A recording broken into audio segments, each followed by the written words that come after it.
Hello বন্ধুরা, আজ আমি আপনাদের সাথে ম্যাঙ্গো কালাকান্দ চিজকেক জার রেসিপিটি শেয়ার করতে চলেছি। আমার চ্যানেল হ্যাপি কিচেন বাই ডেবলানাতে আপনাদেরকে স্বাগত। আসুন এখন আমরা রেসিপিটি শুরু করি।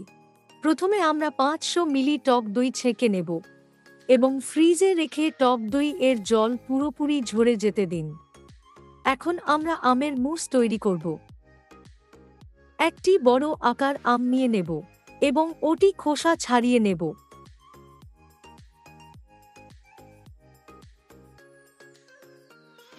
আমটি টুকরো করে কেটে নিতে হবে।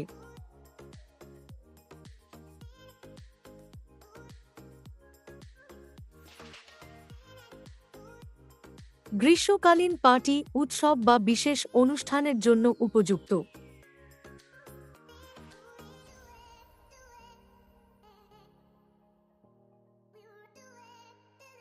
আমের টুকরোগুলো এবং 2 টেবিল চামচ চিনি একসাথে ব্লেন্ড করে নেব।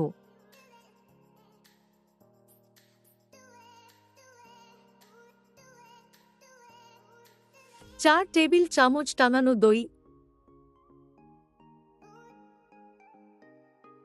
এবং 4 টেবিল চামচ কনডেন্সড মিল্ক যোগ করুন। ভালোভাবে মেশান। অর্ধেক কাপ হুইপড ক্রিম যোগ করুন। আবার মিশিয়ে মিশ্রণটি একপাশে রেখে দিন। এবার একটি প্যানে 1 চা চামচ ঘি দিন এবং 500 মিলি সম্পূর্ণ ফ্যাটযুক্ত ক্রিম দুধ যোগ করুন। আরও ঘন স্বাদের জন্য ক্রিম মেশান।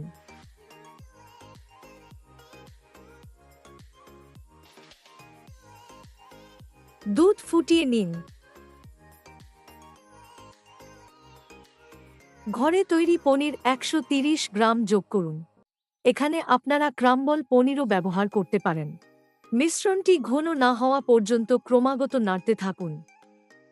3 টেবিল চামচ কনডেন্সড মিল্ক যোগ করে আবার নাড়ুন।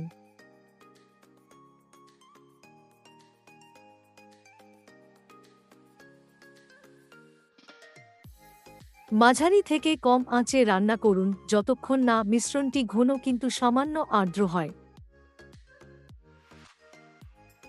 1 থেকে 2 চিমটি এলাচ গুঁড়ো যোগ করে ভালোভাবে মেশান।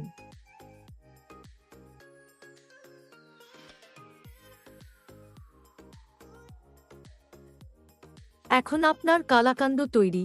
স্তর সাজানোর আগে এটিকে ঠান্ডা করে নিতে হবে। ঠান্ডা কালাকান্দটি পরিবেশনের পাত্রগুলোতে সমানভাবে ভাগ করে চামচের পেছন দিক দিয়ে চেপে দিন।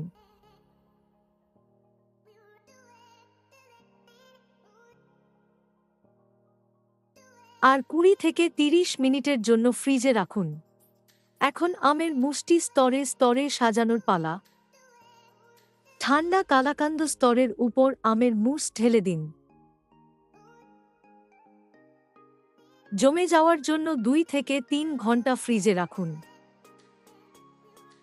2 থেকে 3 ঘন্টা পর এখন আমের পিউরিটি জমে যাওয়া মুসের উপর একটি পাতলা স্তর ঢেলে দেব। আবার আরও 1 থেকে 2 ঘন্টা ফ্রিজে রাখতে হবে।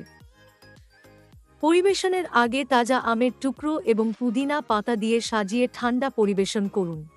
এই ডেজার্টটি খেতে অসাধারণ হয়। স্তরের নিচে রয়েছে ঘন দানাদার কালাকান্দ, মাঝখানে মসৃণ ম্যাঙ্গো চিজকেক স্টাইলের মুস এবং উপরে তাজা ও চকচকে আমের পিউরি। রেসিপিটি কেমন লাগলো কমেন্টে অবশ্যই জানাবেন। ভিডিওটি ভালো লাগলে একটি লাইক দিন এবং আরও নতুন নতুন রেসিপির জন্য চ্যানেলটি সাবস্ক্রাইব করুন।